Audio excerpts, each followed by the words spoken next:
Hello everyone, how are you. Welcome back to my channel commerce executive. और आज के इस वीडियो में जो हम टॉपिक करने जा रहे हैं वो है हमारा इन्वेंट्री मैनेजमेंट। इन्वेंट्री मैनेजमेंट में हम 3 वीडियोस कवर करेंगे। तो आज की फर्स्ट वीडियो है सीरीज की। स्टार्ट कर देते हैं इंट्रोडक्शन से। सबसे पहले तो इन्वेंट्री होता क्या है। इन्वेंट्री को पहले स्टॉक बोला जाता था। कंपनीज एक्ट 2013 के आने के बाद इन्वेंट्री वर्ड ज़्यादा यूज़ होता है, क्योंकि अब अकाउंटेंसी में मैंडेटरी कर दिया गया है कि हम स्टॉक की जगह इन्वेंट्री वर्ड यूज़ करेंगे अपनी बुक्स ऑफ अकाउंट्स में। तो इसीलिए जो वर्ड हम पहले स्टॉक को बोलते थे वही सेम मीनिंग हमारा इन्वेंट्री का है। ये गुड्स या मटेरियल जो एक बिजनेस होल्ड करता है, अल्टीमेटली उसको रीसेल करने के पॉइंट ऑफ व्यू से। इन्वेंट्री के अंदर क्या क्या चीज़ें आती हैं वो देख लेते हैं। Raw material, work in progress, spare parts या फिर consumables, finished goods, that's it. और भी चीज़ें हो सकती हैं बट हमारे लिए अभी इतनी रेलेवेंट है। Inventory item need efficient management as generally a substantial share of its funds is invested in them. मतलब कि इन्वेंट्री में हम अपना मोस्ट ऑफ द फंड हम इन्वेस्ट इन्वेंट्री में ही करते हैं। रीजन भी कि अल्टीमेट जो हमारा प्रॉफिट आएगा वो तो हमारा गुड्स सेल करने के बाद ही आएगा। तो जब तक हमारे पास गुड्स का स्टॉक अवेलेबल नहीं होगा हम सेल को कंटिन्यूस नहीं रख पाएंगे। तो इसीलिए उस इन्वेंट्री को मैनेज करने के लिए हमें एफिशिएंटली इक्विप्ड स्टाफ और चीज़ों की ज़रूरत पड़ती है। तो वो हम इस वीडियो में देखने जा रहे हैं। अब एक प्रॉपर डेफिनेशन देख लेते हैं इन्वेंट्री मैनेजमेंट की। Inventory management is a discipline primarily about specifying the shape and placement of stock goods.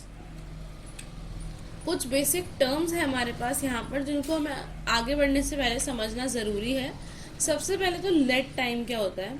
ये एवरेज डिलीवरी टाइम है। मतलब कि द टाइम जब हमने ऑर्डर प्लेस किया और जब हमारे पास ऑर्डर आ गया, स्टॉक में आ गया, हमने स्टॉक में रख लिया आप उसे, तो ये जो टाइम बीच में का गैप है उसे हम लेड टाइम बोलते हैं। अब लेड टाइम होने का रीज़न क्या है कि मान लीजिए मैंने आज ऑर्डर प्लेस किया, मुझे 10,000 गुड्स चाहिए। अब जो जिससे मैंने परचेज करने हैं, जो मेरा परचेजर है, ज़रूरी तो नहीं है उसके पास स्टॉक अवेलेबल हो, रेडीमेडली बना हुआ हो। और अगर बना हुआ भी होगा तो उसे वहाँ से हमारी जगह तक पहुँचाने में कुछ टाइम चाहिएगा। तो जो टाइम का गैप आता है ऑर्डर प्लेस करने में और ऑर्डर डिलीवर होने में, उसके बीच के टाइम को हम लेड टाइम कहते हैं। अब बात आती है सेफ्टी स्टॉक की। अब जब एक्सेस का हमारा स्टॉक हम एक्सेस में रखते हैं, क्यों रखते हैं? क्योंकि जो एवरेज डिमांड है हमारी वो हम मीट कर पाए, ताकि हम फ्लक्चुएशन और जो टाइम डिमांड की फ्लक्चुएशंस हैं उससे हम डील कर पाए। और जो लेड टाइम का हमारे पास गैप आता है उससे भी।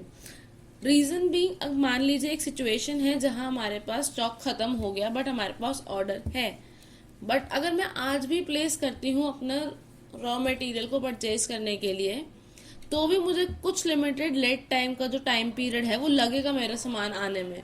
तो तब तक तो कस्टमर चला जाएगा। तो इस लेड टाइम को डील करने के लिए भी सेफ्टी स्टॉक रखना ज़रूरी होता है, और साथ में जो डिमांड की फ्लक्चुएशंस है उससे डील करने के लिए भी।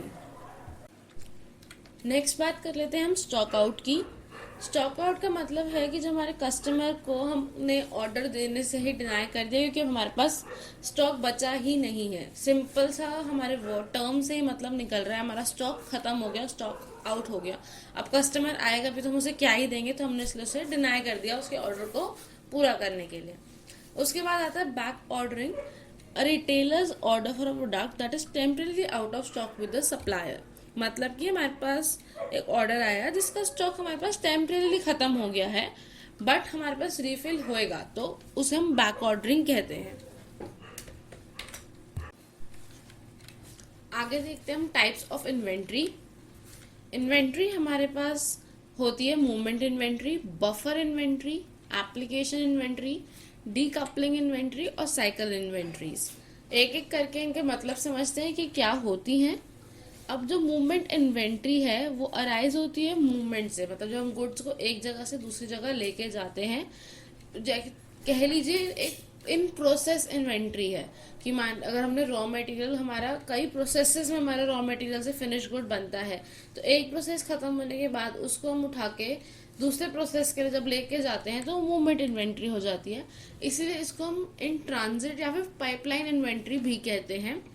इसमें पाइपलाइन इन्वेंट्री इसलिए भी कहते हैं क्योंकि लाइक जैसे हमारी वाटर सप्लाई है, गैस है, ये हमारी पाइपलाइंस के थ्रू जाती है, तो इसलिए इनकी मूवमेंट हो रही है बीच में, हमारे डेस्टिनेशन पर पहुंचने से एक सोर्स से आ रहा है वो, तो इसलिए हम उसको पाइपलाइन इन्वेंट्री भी कहते हैं। फिर आता है buffer inventories, a supply of inputs held as a reserve in case there are future demand and supply fluctuation. Simple है, इसको हम बफर स्टॉक, स्ट्रैटेजिक स्टॉक या फिर सेफ्टी स्टॉक भी कहते हैं। फिर आती है एप्लीकेशन इन्वेंट्री, एंटिसिपेशन इन्वेंट्री। इसको हम फ्यूचर डिमांड के लिए, फ्यूचर डिमांड हमारी कितनी होने वाली है उसको हम पहले से ही एंटिसिपेट करते हैं। एंटिसिपेट करते हैं का मतलब है पहले से ही जज करते हैं, कैलकुलेशन करके फिगर्स निकालते हैं कि अप्रोक्सीमेटली हमारे फ्यूचर में डिमांड ये होगी, अपने पास्ट रिकॉर्ड से और फ्यूचर ट्रेंड या फिर मार्केट ट्रेंड से देख के हम डिमांड एक्सेस करते हैं, उस असेस करी हुई डिमांड के अकॉर्डिंग अपनी इन्वेंट्री स्टॉक में रखते हैं। आइडिया है इसका ताकि हमारा जो प्रोडक्शन है वो स्मूथली चलता रहे। अगर हमारा प्रोडक्शन चलता रहेगा तभी हमारी फाइनल सेल भी होगी।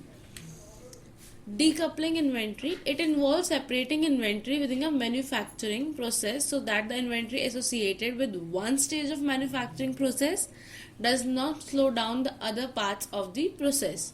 Means कि अगर हमारे पास कई सारे प्रोसेस हैं हमारे प्रोडक्शन में, तो एक प्रोसेस से दूसरे प्रोसेस में जाने के बीच में जो इन्वेंट्री आती है, दैट इज फर्स्ट वाले प्रोसेस का जो फिनिश गुड है वो हमारा सेकंड वाले प्रोसेस का रॉ मटेरियल होगा, तो उसको हम फर्स्ट वाले प्रोसेस के फिनिश गुड को हम अलग से बाइफोकेट करके रखते हैं, उसको अलग नाम दे देते हैं ताकि हमारा जो प्रोडक्शन प्रोसेस है वो स्मूथली चलता रहे, उसमें कोई दिक्कत ना आए।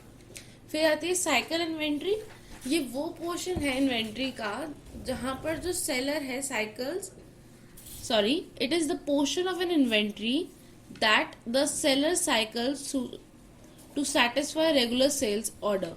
मतलब कि जो उसके सेल्स आ रही हैं उसके रेगुलर ऑर्डर पूरे करने पे, मतलब जो उसके पास डिमांड्स आ रही हैं कस्टमर के पास, उसको पूरा करने के लिए हम जो रखते हैं। लाइक कुछ कस्टमर्स होते हैं जिनके हर क्वार्टर में एक ऑर्डर आना ही आना है, या फिर हर मंथ में एक ऑर्डर आना ही आना है, एक पर्टिकुलर साइकिल के बाद ऑर्डर आना है, तो उस वाले हम ऑर्डर्स को फुलफिल करने के लिए अपना स्टॉक तो मेंटेन करते ही हैं। उसके अलावा जो छोटे मोटे या फिर रिटेल कस्टमर्स आते हैं उसके लिए हमारा स्टॉक अलग रहता है। अब बात करते हैं इन्वेंट्री डिसीजंस की। इन्वेंट्री डिसीजंस हमारे पास जो होते हैं उसके लिए हमें 3 बेसिक क्वेश्चन पूछने हैं डिसीजन लेने से पहले, जो कि हैं कितना हमें ऑर्डर करना है, व्हेन हमें ऑर्डर करना है मतलब कब हम ऑर्डर को प्लेस करें, और कितना सेफ्टी स्टॉक हम रखें। 3 सवाल हुए हमारे पास, कितना ऑर्डर करना है, कब ऑर्डर करना है और कितना सेफ्टी स्टॉक रखना है। अगर आपको मैनेजमेंट अकाउंटिंग याद हो तो हमने सेफ्टी वाला पॉइंट वहां पर किया हुआ है। सेफ्टी स्टॉक हम रखते हैं, वो उसको कैसे हम निकालते हैं उसकी कैलकुलेशन वहां है। यहाँ पर ऑपरेशन रिसर्च में इसकी कैलकुलेशन नहीं है, मतलब इसकी सेफ्टी स्टॉक की एग्जैक्ट कैलकुलेशन नहीं है, बट इन्वेंट्री की इकोनॉमिक ऑर्डर क्वांटिटी की कैलकुलेशन हमारे पास है, वो हम अभी आगे देखेंगे मॉडल्स में। अब बात करते हैं पहले इन्वेंट्री कॉस्ट की। हमारे पास सबसे पहले इन्वेंट्री कॉस्ट में आता है परचेज कॉस्ट, दैट इज हमारे रॉ मटेरियल को या फिर किसी भी चीज जो हमारी इन्वेंट्री बनने जा रही है उस चीज को खरीदने की हमारे पास क्या कॉस्ट आई। हमने अपनी ऑर्गेनाइजेशन के बाहर से उस चीज को खरीदा तो उसकी हमारी जो कॉस्ट पड़ी वो परचेज कॉस्ट होगी, इसीलिए इसको नॉमिनल कॉस्ट ऑफ इन्वेंट्री भी कहते हैं। फिर आती है ऑर्डरिंग या फिर setting up cost. Ordering cost मतलब कि जो हमारा एक्सपेंसेस है हमारा ऑर्डर प्लेस करने पे सप्लायर को, उसका एक पर्टिकुलर प्रोसेस होता है कि हमें फॉर्म फिल करना है या फिर हमें कॉल करके हमें ऑर्डर प्लेस करना है। बहुत सारी चीजें होती हैं ऑर्डर प्लेस करते हुए, स्पेसिफिकली बड़ी कंपनीज के पॉइंट ऑफ व्यू से तो कुछ खर्चे होते हैं, तो उसकी कॉस्ट। और सेटअप कॉस्ट होती है हमारी वो कॉस्ट जो हम प्रोडक्शन के शेड्यूल्स बनाने में, उन शेड्यूल्ड प्रोसेस के अंदर एम्प्लॉय करने में अपने रिसोर्सेज को जो खर्चा आता है उसको सेटअप कॉस्ट हम कहते हैं। कि जो हमने इन्वेंट्री खरीद लिया उसको हमें अपने प्रोडक्शन प्रोसेस में डालना है, तो उसकी जो कॉस्ट आती है उसको सेटअप कॉस्ट कहते हैं। फिर आती है हमारी कैरिंग कॉस्ट, ये हमारी टोटल कॉस्ट रिप्रेजेंट करता है जो कि हमारी इन्वेंट्री को स्टोर करने में आती है। अब इन्वेंट्री को स्टोर करने में खर्चा क्या आएगा, आप लोगों के दिमाग में पॉइंट ये आया होगा। अब अगर हमने वेयर हाउस में रखा है, या तो मेरा वेयर हाउस खुद का होगा, अगर खुद का होगा तो उसकी मेंटेनेंस की कॉस्ट आएगी, दैट इज इलेक्ट्रिसिटी, जो हमने वहाँ पे लोग अपॉइंट किए हुए उनकी सैलरी आएगी। और अगर मैंने वेयर हाउस रेंट पे खरीदा है, दैट इज रेंट पे लिया हुआ है, तो जो रेंट हम दे रहे होंगे वेयर हाउस ओनर को, उसकी कॉस्ट, उसके अलावा जो एम्प्लॉयज हैं उनकी सैलरी और बहुत सारे छोटे छोटे खर्चे आते हैं, तो वो हमारे कैरिंग कॉस्ट में आते हैं। और कैरिंग कॉस्ट को ही हम होल्डिंग कॉस्ट या फिर स्टोरेज कॉस्ट भी कहते हैं। सिंपल सा मतलब निकल रहा है, जहां पर हम इन्वेंट्री को स्टोर कर रहे हैं तो स्टोरेज, और होल्डिंग मतलब हमने अपना इन्वेंट्री होल्ड करके अपने पास ही रखी हुई है। लास्ट पॉइंट हमारे पास आता है, दैट इज लास्ट कॉस्ट जो आती है, वो आती है स्टॉक आउट कॉस्ट। अब स्टॉक आउट कॉस्ट क्या होती है, ये लॉस्ट इनकम और एक्सपेंसेस हैं जो एक शॉर्टेज इन्वेंट्री के थ्रू होती है। मतलब कि अगर हमारे पास कोई ऑर्डर आया बट हमारे पास स्टॉक आउट है, हमारे पास स्टॉक अवेलेबल नहीं है इन्वेंट्री में, तो उस इन ऑर्डर को ना फुलफिल करने के लिए हो सकता है जो हमारा कस्टमर हो वो हमारा पुराना कस्टमर हो और वो हम पे कोई पेनल्टी लगा दे, तो हमारे एक्सपेंसेस हुए। और जो हम उसको बेच के, अगर हमारे पास स्टॉक होता और हम उस गुड्स को बेच देते अपने कस्टमर को, तो जो हमारा प्रॉफिट होता, जो हमारी इनकम होती, वो अब नहीं होगी, तो उस इनकम का लॉस प्लस जो हमारा एक्सपेंस था, अगर उसने कोई पेनल्टी लगाई या हमारी कुछ और खर्चा हुआ, इन दोनों को मिला के हम स्टॉक आउट कॉस्ट बोलते हैं। It is the cost of not serving the customer. अब आगे बढ़ते हैं, इन्वेंट्री मैनेजमेंट सिस्टम क्या होता है। फिक्स्ड ऑर्डर क्वांटिटी सिस्टम आता है इसमें पहला। In this system a level called reorder level is determined. सबसे पहले हम रीऑर्डर लेवल डिटरमाइन करते हैं, और जैसे ही हमारा स्टॉक जो है वो रीऑर्डर लेवल पे रीच करता है, हम अपना ऑर्डर प्लेस कर देते हैं। इसीलिए हम इसको रीऑर्डर पॉइंट सिस्टम भी कहते हैं। दूसरी तरह का सिस्टम आता है हमारे पास पीरियोडिक रिव्यू सिस्टम। इसमें हम क्या करते हैं, अपनी इन्वेंट्रीज को रीप्लेनिश करते रहते हैं, दैट इज वापस रीफिल करते रहते हैं फिक्स्ड इंटरवल ऑफ टाइम के बाद। और जो टाइम है यहाँ पर, वो जो which the suppliers are ordered are fixed but not the quantity to be ordered. मतलब कि हमें कितने टाइम के बाद, सपोज हमने अपना सिस्टम रख रखा है हम हर 2 महीने के बाद इन्वेंट्री वापस रिफिल करेंगे, तो हर 2 महीने के बाद हम इन्वेंट्री खरीदेंगे, ये तो फिक्स है। पर उस हर 2 महीने के गैप के बाद हम कितनी इन्वेंट्री खरीदेंगे, हो सकता है हम हर 2 महीने के बाद 10,000 स्टॉक खरीदते हो सकता है किसी महीने में हमने 8,000 ली और किसी महीने में हमने 11,000 भी ली हो। तो हमारे पास क्वांटिटी फिक्स नहीं होगी, बट हमें हर 2 महीने के बाद खरीदना है, वो हमारा फिक्स है। तो टाइम पीरियड इसमें फिक्स होता है, बट कितना हम खरीदेंगे उसकी कोई लिमिटेशन नहीं होती। तीसरा सिस्टम आता है हमारे पास एसएस सिस्टम, जो कि इन दोनों का कॉम्बिनेशन है, that is fixed order quantity का और पीरियोडिक रिव्यू सिस्टम का। तो इन्वेंट्री को मैनेज करने के हमारे पास ये 3 सिस्टम है, जिसमें से हमें फर्स्ट ऑर्डर क्वांटिटी सिस्टम को अब डिटेल में देखने जा रहे हैं। इसको हम क्यू सिस्टम भी कहते हैं। इसके अंदर हमारे पास 4 मॉडल्स आते हैं डिफरेंट डिफरेंट कंडीशंस को ध्यान में रखते हुए, जो कि हमारे पास है।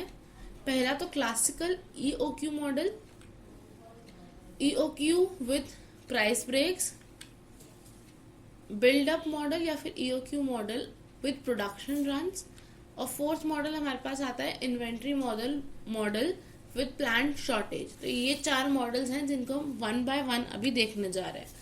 तो पहला मॉडल देखते हैं, the classic economic order quantity या फिर ईओक्यू मॉडल। इसको हम विल्सन फॉर्मुलेशन भी कहते हैं, क्योंकि जिसने फॉर्मुलेट किया था उनका नाम विल्सन था, तो उन्हीं के नाम पे इसको विल्सन फॉर्मुलेशन भी कहा जाता है।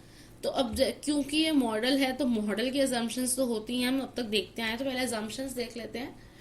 डिमांड जो है हमारे पास सर्टेन है, कॉन्टिन्यूस है और कांस्टेंट रहती है हर वक्त। लेट टाइम हमें पता है कि जब हम ऑर्डर प्लेस करेंगे उसके कितने टाइम पीरियड के बाद हमारे पास ऑर्डर आ जाएगा और वो फिक्स रहेगा। जो पर यूनिट की हमारी होल्डिंग कॉस्ट और ऑर्डरिंग कॉस्ट है वो कांस्टेंट रहेगी। परचेज प्राइस हमारा कांस्टेंट है, और जो इन्वेंट्री है वो रीप्लेनिश कर दी जाएगी एज सून एज स्टॉक हमारा या तो इक्वल टू या फिर 0 हमारा पहुंच जाएगा। अब मॉडल का आगे देखते हैं, पहले डायग्राम देखते हैं।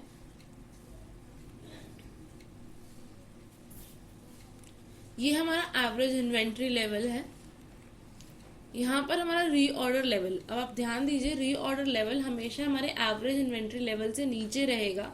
नीचे रहने का उसका रीज़न है कि हम जितना हमारी एवरेज इन्वेंट्री है वो हम हमेशा होल्ड करते हैं, और जैसे जैसे हमारे वो इन्वेंट्री सेल होगा वो रीऑर्डर लेवल पे आएगा। तो जितना हमारा यहाँ पर डिफरेंस है ना, ये रीऑर्डर लेवल एवरेज इन्वेंट्री के बीच में, हम इतना स्टॉक दोबारा खरीद लेंगे जैसे हम रीऑर्डर लेवल पे रीच करेंगे, और वापस हमारा एवरेज इन्वेंट्री फुलफिल हो जाएगा। अब जो ये हमारा मैक्सिमम स्टॉक लेवल है कि हम मैक्सिमम स्टॉक को यहाँ तक होल्ड कर सकते हैं, इससे ऊपर हम खरीदेंगे तो हमें लॉस होगा या फिर हमारा एक्सपेंसेस हमारे बढ़ेंगे। अब कुछ फॉर्मूलाज हैं जिन फॉर्मूलाज को आपको लर्न करना पड़ेगा।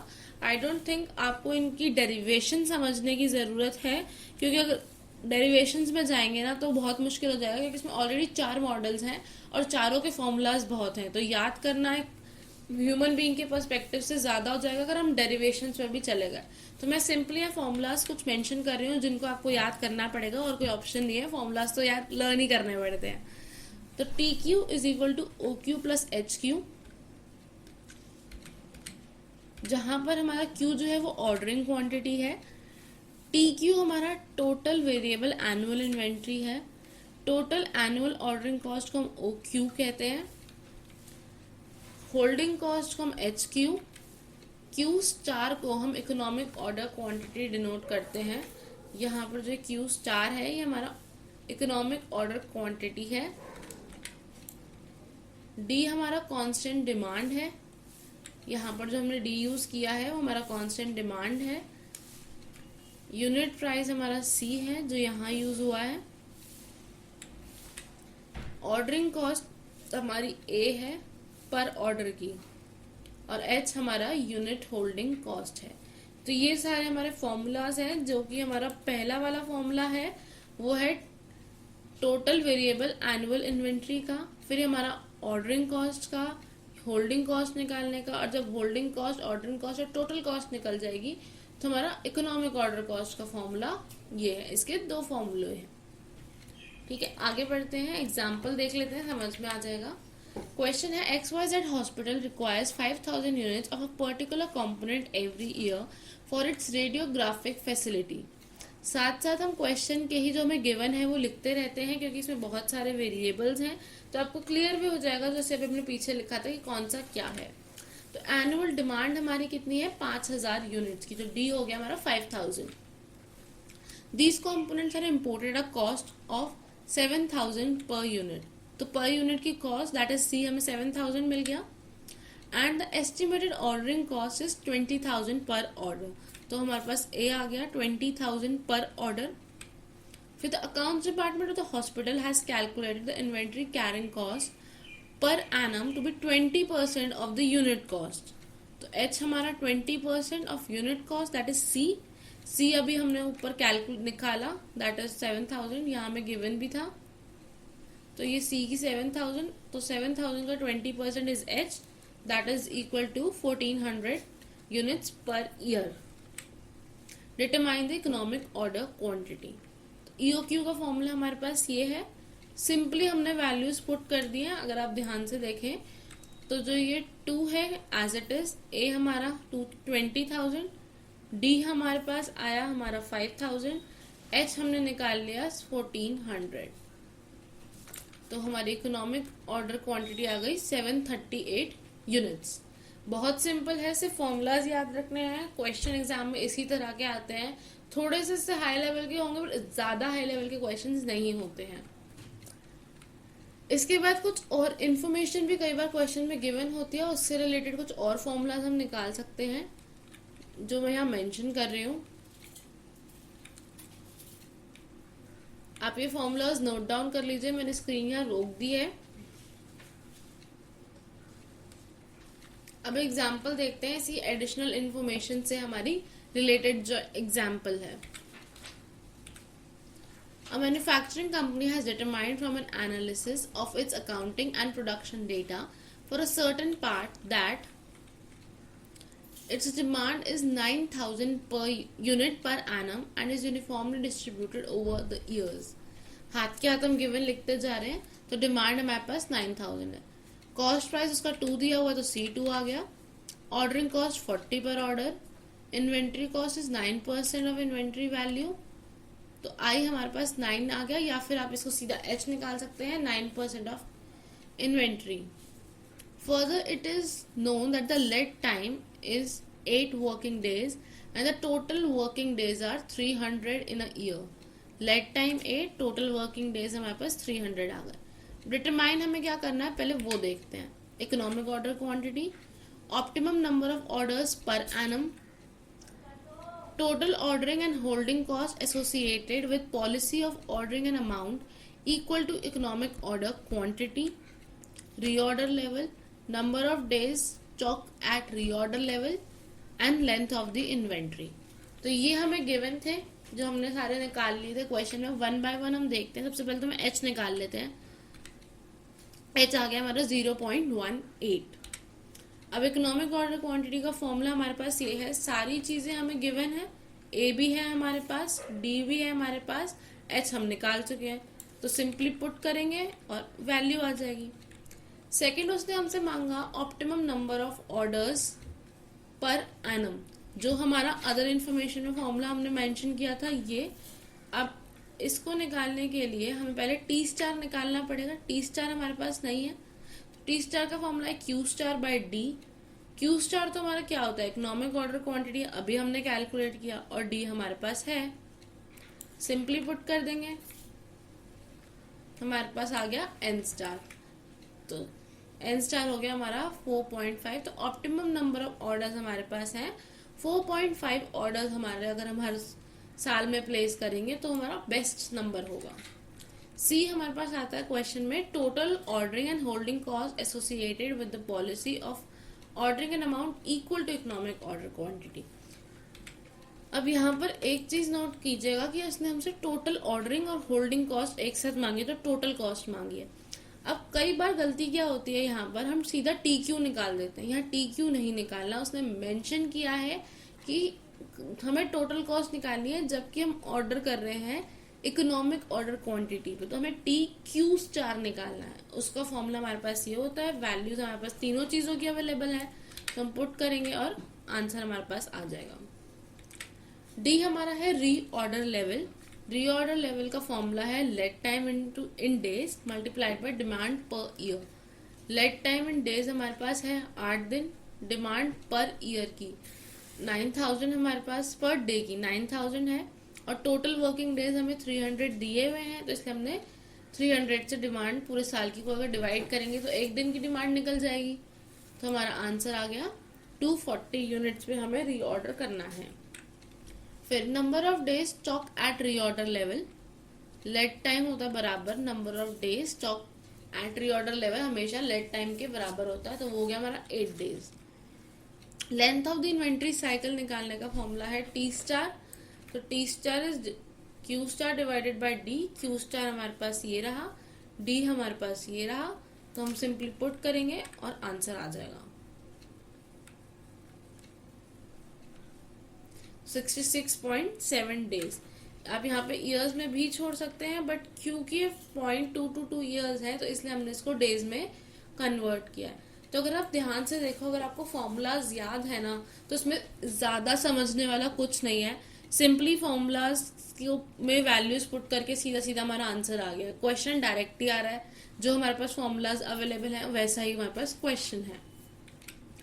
आगे बढ़ते हैं। Determination of changes in the cost associated with an order quantity which is K times the EOQ। अब हमारे पास अगर हमने जब इकोनॉमिक ऑर्डर क्वांटिटी निकाल ली, उसके बाद हमारे कॉस्ट में अगर कुछ चेंजेस आए हैं, तो हमारा इकोनॉमिक ऑर्डर क्वांटिटी पे क्या फर्क पड़ेगा कि अगर हमारे चेंजेस जो हैं वो के टाइम्स हैं। सबसे पहले इसका मतलब क्या है कि हमारा क्यू जो है वो के क्यू स्टार है, जो हमारा नया क्यू है, तो के हमारा हो गया क्यू बाय क्यू स्टार। जब भी हमारे पास चेंज इन कॉस्ट का क्वेश्चन आएगा, पहला काम हमारा होना चाहिए हमें के निकालना है। क्यू हमें गिवन होगा, क्यू स्टार हम निकाल चुके होंगे, तो हमें के निकालना होगा। फिर the cost associated with quantity Q would be, यहाँ मैंने फॉर्मूला मेंशन किए हैं, और नई कॉस्ट हमारी होगी ये।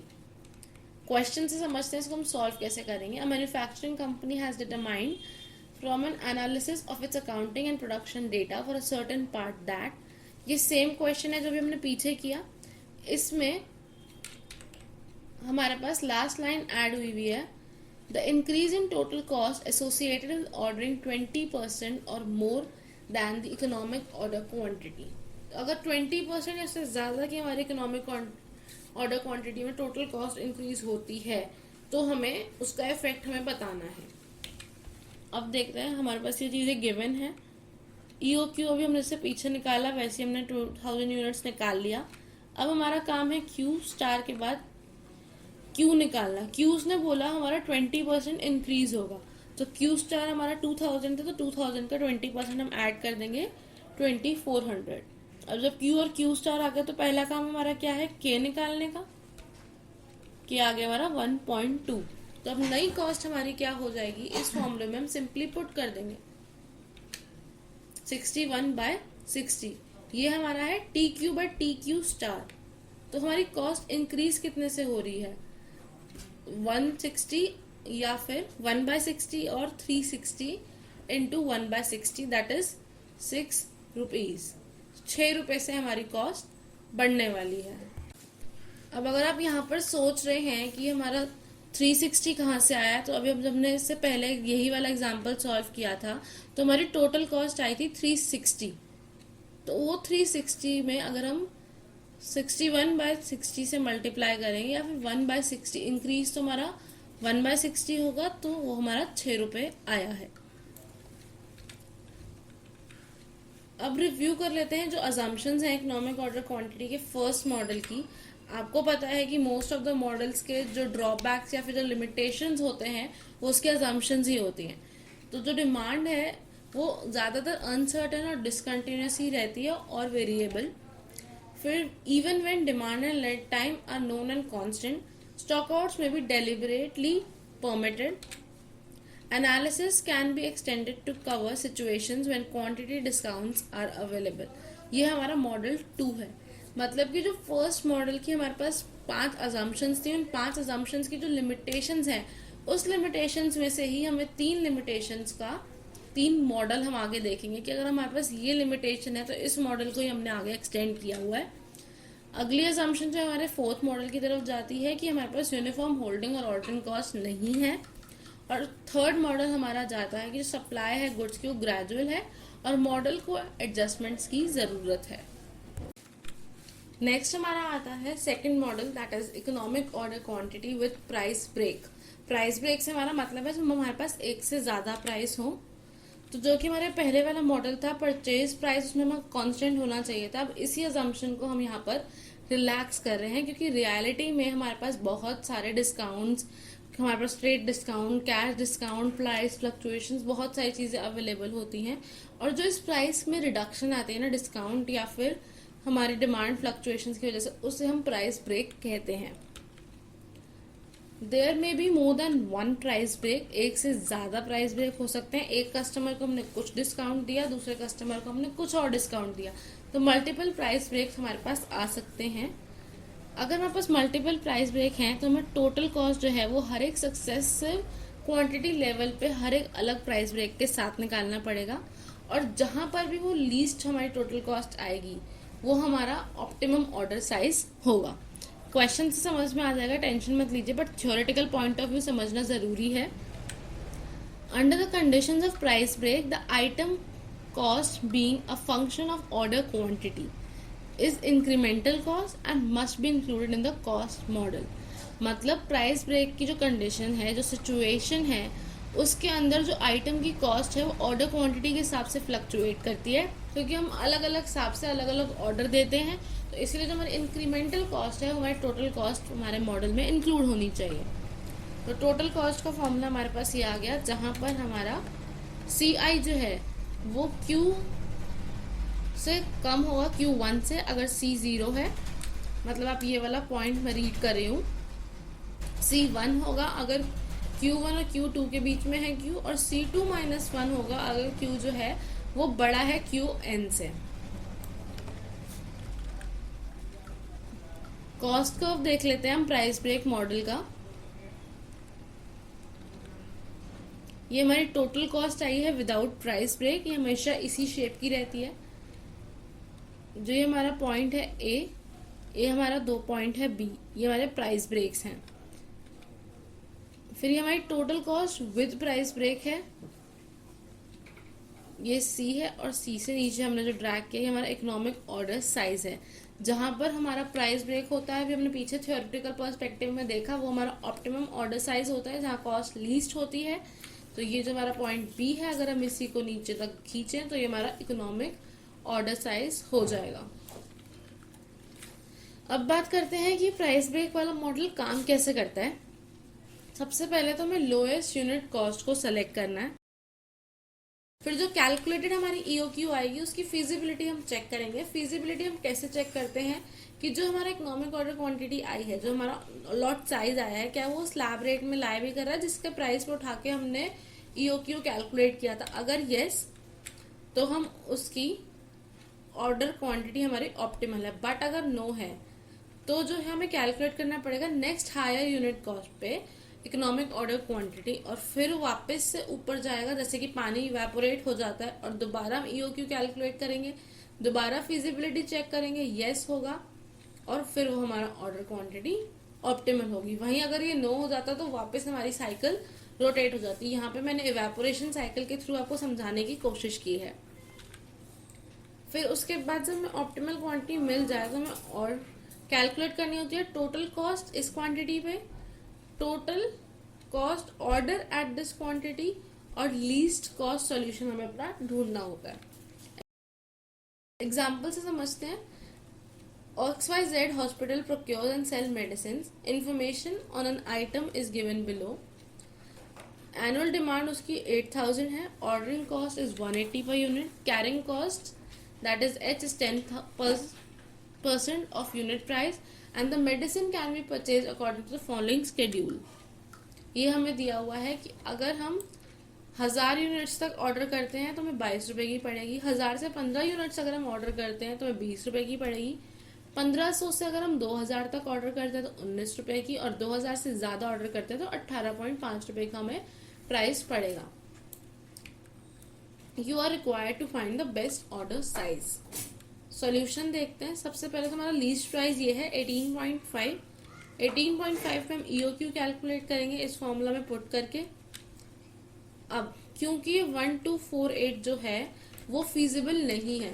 फीजिबल का हमारा मतलब क्या था कि जो 1248 है वो जो प्राइस पे हमने ईओक्यू कैलकुलेट किया है उसका जो लॉट साइज है उसके अंदर लाया करें, बट ये तो 2000 से कम है, तो इसलिए हमें नेक्स्ट उस पर जाना पड़ेगा, दैट इज 19। 18.5 से नेक्स्ट हाईएस्ट, ना कि उससे ऊपर वाला नेक्स्ट हाईएस्ट जो हमारा प्राइस होगा 19, इस पे हम ईओक्यू कैलकुलेट करेंगे जो कि आया हमारा 1231 यूनिट्स। अब जो 1231 वो हमारा 1500 से भी कम है, तो 1500 और 2000 के बीच में आना चाहिए था, नहीं आया, तो ये भी फिजिबल नहीं है।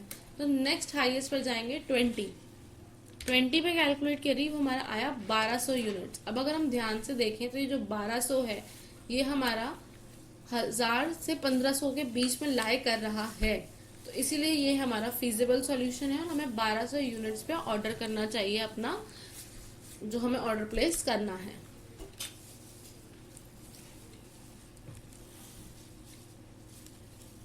थर्ड मॉडल हमारा आता है बिल्डअप मॉडल या फिर economic order quantity model for production runs. Classical model में हमने अज्यूम किया था कि जो एंटायर क्वांटिटी है आइटम वाइज ऑर्डर की वो हमारे पास सिंगल लॉट में आ जाती है, मतलब कि हम ऑर्डर हमने प्लेस किया और एक ही लॉट में हमारे पास सारा सामान आ गया। बट इस अजम्पशन को हम यहाँ रिलैक्स करने जा रहे हैं इस मॉडल में, और ये अज्यूम कर रहे हैं कि गुड्स जो इन्वेंट्री के हैं वो कांस्टेंट रेट पर आ रहे हैं, ना कि एक साथ आ रहे हैं। मतलब चाहे 500 यूनिट्स डेली आ रहे हैं बट एक साथ नहीं आ रहे, आप कांस्टेंट रेट पे रहे हैं और कंज्यूम भी हम उनको कांस्टेंट रेट पर ही कर रहे हैं। ये सूट होता है जहाँ पे जो प्रोड्यूस किया जा रहा है ना इंटरनली, मतलब हमने रॉ मटेरियल भी खुद ही प्रोड्यूस कर रहे हैं, तो हमारा रॉ मटेरियल प्रोडक्शन में हो रहा है। आज 500 यूनिट्स बनी, हमने वो 500 यूनिट्स अपने प्रोडक्शन डिपार्टमेंट को आगे दी जो फिनिश गुड बना रहा है, उसने उसको प्रोसेस कर लिया उस डे पे, फिर अगले दिन फिर 500 यूनिट्स रॉ मटेरियल ने बनाई और फिर प्रोडक्शन डिपार्टमेंट को दी। तो सेम हमारा खुद ही जब हम इंटरनली प्रोड्यूस करते हैं तो मोस्ट सूटेड सिचुएशन इस मॉडल के लिए हो जाती है। और the rate at which they are produced has to be higher than the rate of their depletion. Curve देखते हैं इसका।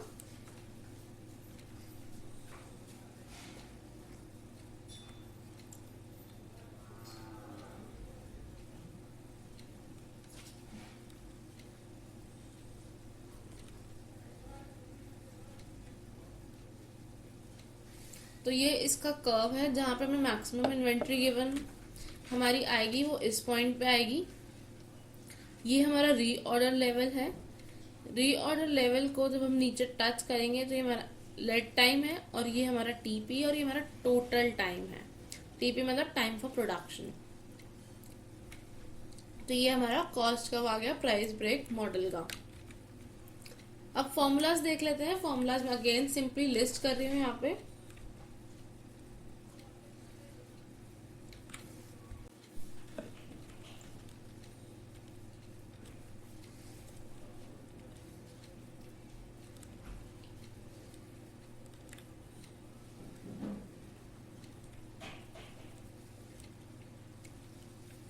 तो ये सारे फॉर्मूलाज थे। इसके अलावा कुछ और फॉर्मूलाज बचते हैं वो मैंने यहाँ लिस्ट किए हैं। तो ये सारे फॉर्मूलाज अगेन आपको लर्न करने हैं। हम एग्जांपल की तरफ चलते हैं अपना। अब आता है हमारा fourth model, inventory model with planned shortage. Inventory shortage क्या होती है और कब आती है हमें सबसे पहले तो वो समझना होगा। Inventory shortage occurs when there are few items on hand that you record, indicate and और you have not charge enough to the operating account through cost of goods sold. इसको हम अनडिजायरेबल या फिर अनफेवरेबल बोलते हैं। Normally हमारे पास जो shortage है, ऑब्वियसली अगर शॉर्टेज है तो हमारी गुडविल पे इफेक्ट पड़ेगा, हमारे प्रॉफिट पे इफेक्ट पड़ेगा, कस्टमर्स हमारे चले जाएंगे, तो एक नेगेटिव पॉइंट ही है हमारा। It leads to loss of customer goodwill, reduction in future orders, unavoidable changes in market share etcetera. वही चीजें मैंने बोली, गुडविल जाएगी, फ्यूचर ऑर्डर्स नहीं मिलेंगे, मार्केट शेयर हमारा इफेक्ट होएगा। और हियर द कस्टमर्स वे withdraw the orders and wait unit next shipment arrives.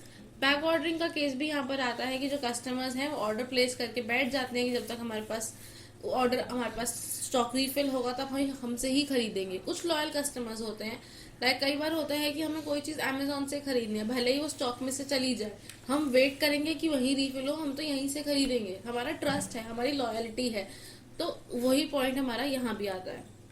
But holding large quantity of stock lead to a trade off between cost of shortage and holding cost. Definitely अब अगर हम shortage से बचने के लिए ज्यादा inventory रखें अपने पास तो हमारी होल्डिंग कॉस्ट बढ़ेगी, और वहीं अगर हम कम इन्वेंट्री रखें होल्डिंग कॉस्ट बचाने के लिए तो हमारे पास शॉर्टेज कॉस्ट आएगी। तो इन दोनों के बीच में हमेशा ट्रेड ऑफ रहेगा मॉडल 4 में, that is shortage cost versus holding cost रहेगा हमारा फोर्थ मॉडल। डायग्राम देखते हैं इसका।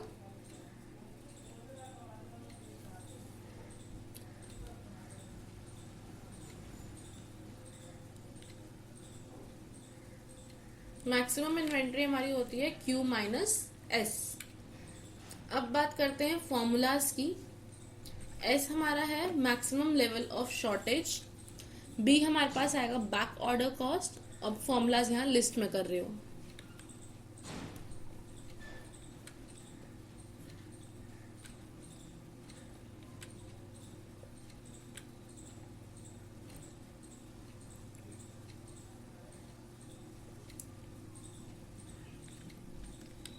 कुछ और फॉर्मूलाज हमारे पास हैं।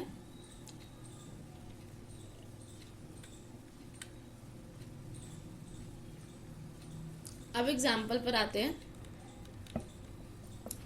The following information is given. Demand given है, ए गिवन है, H, B and number of working days हमें गिवन है। लेट टाइम भी गिवन है। हमें डिटरमाइन करना है economic order quantity, optimal shortage level, maximum inventory level और टोटल वेरिएबल कॉस्ट। सीधा स्टार्ट करते हैं। सीधा सीधा हमें क्वेश्चन में गिवन है और क्या निकालना है पता है। तो इकोनॉमिक ऑर्डर क्वांटिटी निकाली हमने, हमारे पास फॉर्मूला था। फिर हमारे पास शॉर्टेज का ऑप्टिमल शॉर्टेज लेवल क्या है हमारा वो निकालेंगे हम, क्योंकि हमें ईओक्यू पता चल गया। फिर maximum inventory level is Q star minus S star and T Q star that is total variable cost हमारे पास आएगी ये 759। तो हमारे जो चारों मॉडल्स हैं ना उसमें हमारे पास सिंपल फॉर्मूला में पुट करके वैल्यूज निकालने का तरीका है, कोई कॉम्प्लिकेशन नहीं है। सिर्फ जो पॉइंट आएगा ना क्वेश्चन में आपको जज करने का, वो आपको ये जज करना होगा कि कौन से मॉडल की बात हो रही है। बाकी फॉर्मूला उस मॉडल का लगाओ और वैल्यूज पुट करो और कुछ नहीं आएगा। अब selective approach of inventory control देख लेते हैं। प्रैक्टिकल वर्ल्ड में all the inventory items does not need to be control with equal attention. Definitely हमारे पास स्टॉक में बहुत सारे गुड्स हैं, जरूरी तो नहीं है कि हमारी हर जो गुड है उसको प्रॉपर या फिर इक्वल अटेंशन चाहिए। कुछ चीजें होती हैं जिनको अटेंशन कम चाहिए, कुछ चीजें होती हैं जो बहुत ही क्रिटिकल होती हैं या फिर ज्यादा हमारी उसकी सेल होती है, तो उसको हमें अटेंशन देने की जरूरत ज्यादा है। जैसे कि हम मैनेजमेंट बाय एक्सेप्शन आपने सुना होगा, वही कॉन्सेप्ट है। उसी की इन्वेंट्री से रिलेटेड कंट्रोल की कुछ अप्रोचेस हम यहाँ देखने जा रहे हैं। मैनेजमेंट प्रायोरिटीज ले डाउन करती है डिफरेंट आइटम्स की, उनके नेचर ऑफ कंट्रोल की, एटसेट्रा। सबसे पहले हमारे पास वेड आता है, HML, SDE, XYZ। ये सारी टेक्निक्स के नाम है, अल्फाबेट्स में मैं मेंशन नहीं कर रही हूँ।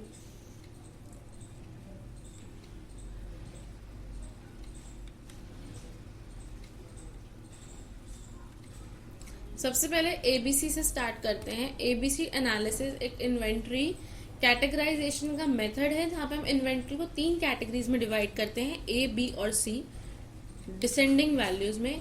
A हमारा हाईएस्ट कंजम्पशन है, B जिसकी मॉडरेट कंजम्पशन हो रही है और C जिसकी सबसे कम कंजम्पशन हो रही है। मतलब कि हमारा प्रोडक्ट है A जो बहुत ज्यादा बिकता है, C है जो बहुत कम बिकता है और B है जो ठीक ठीक बिक जाता है।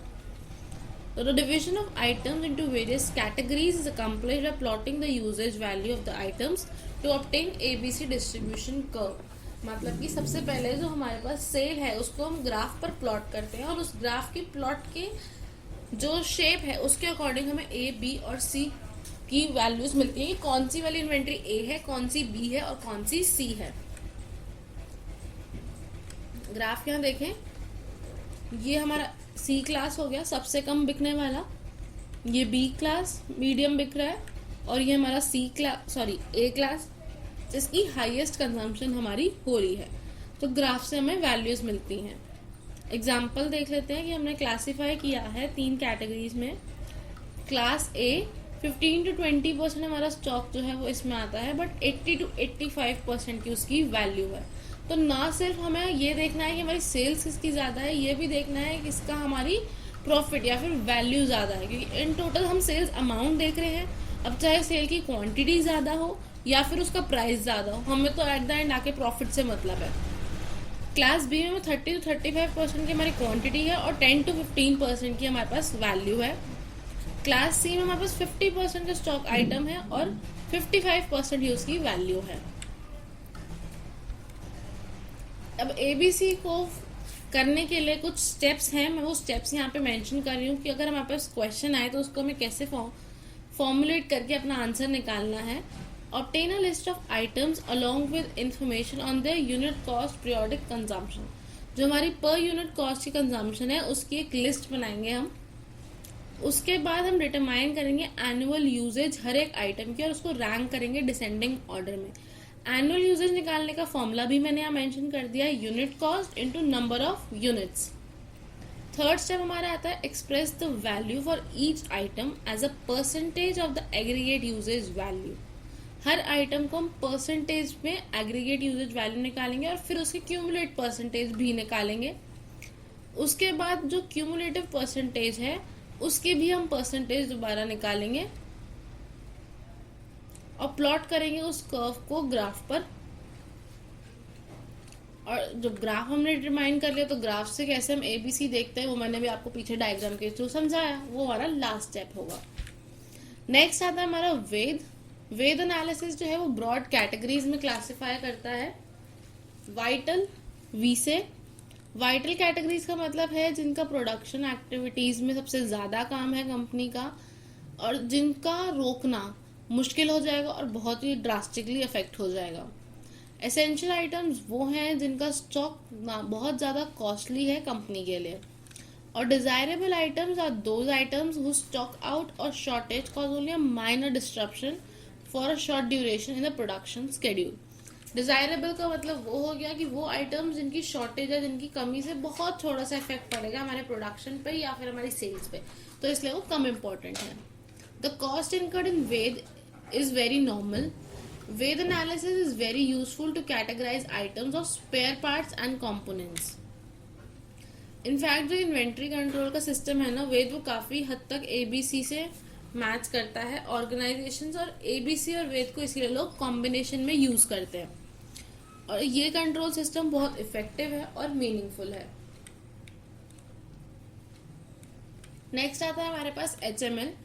HML जो है वो काफ़ी हद तक सिमिलर है ABC से, एक्सेप्ट यहाँ पे जो डिफरेंस आता है वो annual inventory turnover cost per unit criteria का यूजेज होता है।